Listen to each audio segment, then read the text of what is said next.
நூஹ் அலைஹிஸ்ஸலாத்து வஸ்ஸலாம். இவர் எத்தனை வருட காலம் வாழ்ந்தார்? 950 வருட காலம் வாழ்ந்தார். நாம எத்தனை வருஷம் வாழ முடியும்? அதிகபட்சம் ஒரு 70 வருஷம் 80 வருஷம் தான் நம்ம வாழ முடியும். ஆனா கடந்த காலங்களில் எல்லாம் நபிமார்களுக்கு அதிகப்படியான ஆயுள்களை அல்லாஹ் ரப்பல் ஆலமீன் கொடுத்திருந்தான்.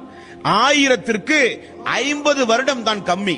950 வருட காலம் வாழ்ந்த ஒரு இறை தூதர் தான் நூஹ் அலைஹிஸ்ஸலாத்து வஸ்ஸலாம். மிகப்பெரிய ஒரு பொறுமையான நபியும் கூட. சமூக மக்களால் எல்லா நிலைகளிலும் புறக்கணிக்கப்பட்ட ஒரு இறை தூதர்.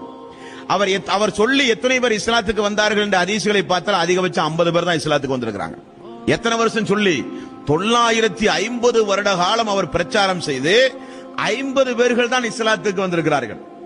அந்த 50 பேர் வந்ததில் அவருடைய மகன் இஸ்லாத்துக்கு வரல, அவருடைய மனைவி இஸ்லாத்திற்கு வரல.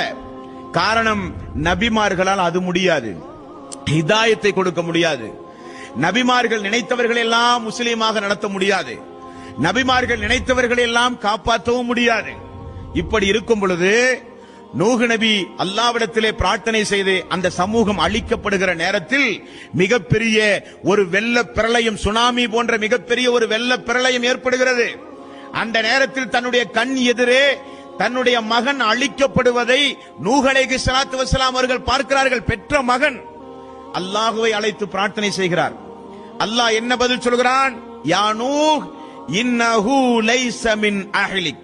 நூஹே, உம்முடைய மகன் உன்னுடைய குடும்பத்தை சார்ந்தவனே அல்ல. அவன் அப்ப தன்னுடைய மகனை ஒரு தந்தையால் காப்பாற்ற முடியவில்லை.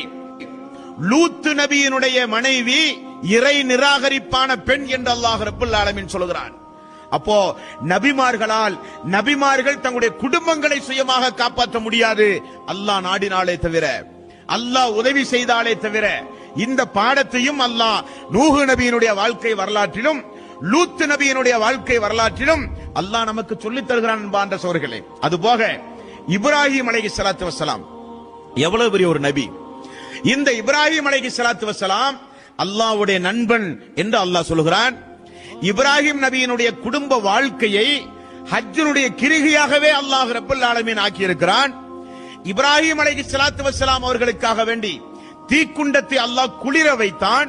இப்ராஹிம் அலைஹிஸ்ஸலாத்து வஸ்ஸலாம் அவர்களை நபிமார்களுடைய தந்தைகளாக, முன்னோடிகளாக தீர்மானம் செய்கிற அளவுக்கு எல்லா நபிமார்களும் இப்ராஹிம் அலைஹிஸ்ஸலாத்து வஸ்ஸலாம் அவர்களை முன்னிறுத்தி அல்லாஹ்விடத்திலே பிரார்த்தனை செய்கிற அளவுக்கு தலை சிறந்த ஒரு நபி. அந்த நபியினுடைய நிலைமை என்ன அன்பான சோர்களே? அவருடைய தந்தை இஸ்லாத்தை ஏற்கவில்லை. நூஹ் நபிக்கு மகனும் மனைவியும் இஸ்லாத்தை ஏற்கல.